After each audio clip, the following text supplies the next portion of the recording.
it's Dan Lorenz again with High Country Land Management out here on Audubon Rockies Kiowa Creek Ranch with Dave McNitt from Bird Conservancy of the Rockies and NRCS. And so we're looking at behind us, it's one of the biggest problems in Colorado and in the Rocky Mountain West.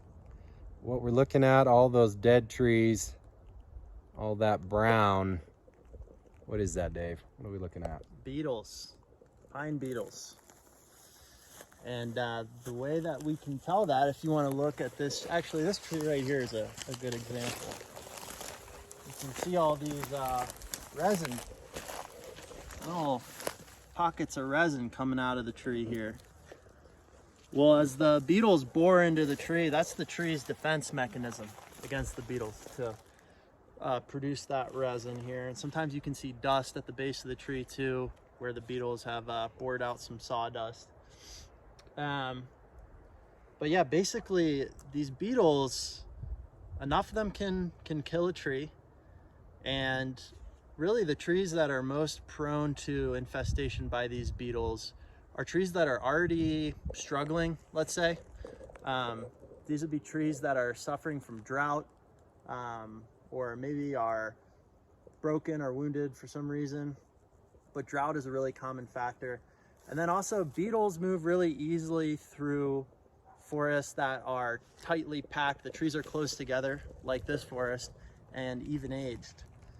And what we see in Colorado is that many of these beetle species are native, but the infestations seem to be larger and worse than they may have been historically. And a big reason that might be climate change. We're going into a warmer, drier climate. So these trees, which are already tightly packed in here, are competing for water in an increasingly dry climate. So you have drought-stressed trees. It provides a doorway for these beetles to come in. And then when you have these dense, even-aged forests, it facilitates them moving from tree to tree. So that's how you end up with these really large infestations. Yeah, so like what we're looking at here, Dave, like this looks, it's hard for everybody to see on the video, but this is super dense, which mostly what we have is a tree, it's a ponderosa pine. And so like that whole ponderosa pine ecosystem is evolved to outcompete fires. So when you take the fire out of the equation, you get that it gets super dense. And then so nature's processes kicks back in, it wants to burn it. The beetles proliferate and wipe the whole thing out, right? To where if you have these frequent fires, like you have this more open like forest, which we've showed you in some of these other videos, and that natural structure is able to survive the beetles, right? Is that kind of the idea? Beetles are a type of disturbance just like fire is. So forests are shaped by disturbance. There's this constant ebb and flow of disturbance and regeneration, and this is kind of nature's way of regulating itself and staying in balance. So at some point there's going to be disturbance in a forest, whether that's fire or insects. And since we've removed fire in many cases, the insects are going to be the obvious kind of mode of disturbance that's going to be coming into these forests.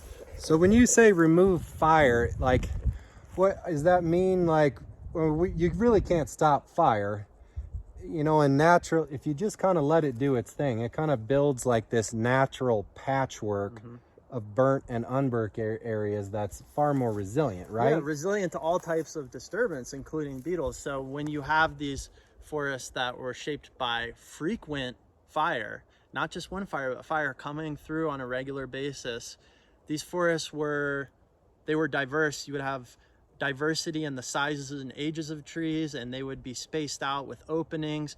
So maybe beetles would infest a clump of trees or a few clumps of trees, but it would be more difficult for them to travel throughout the forest. When you have all these trees that are the same age and size, all very close to each other, it's so easy for these beetles to move from one tree to the next, get these big population numbers, and then really start taking off.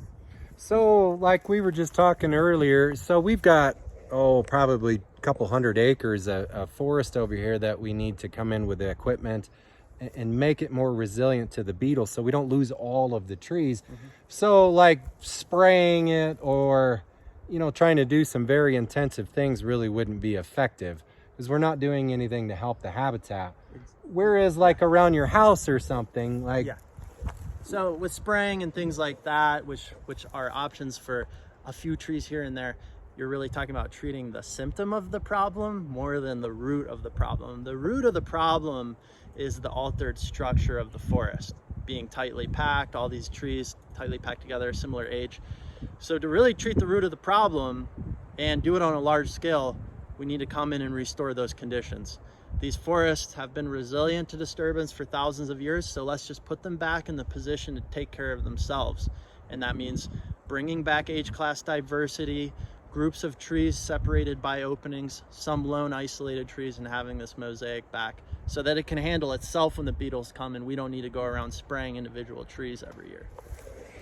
Cool. Thanks, Dave. So check out some of the other videos that we made that kind of walks you through what that more natural, resilient ecosystem looks like. Alrighty, we'll see you in the next one.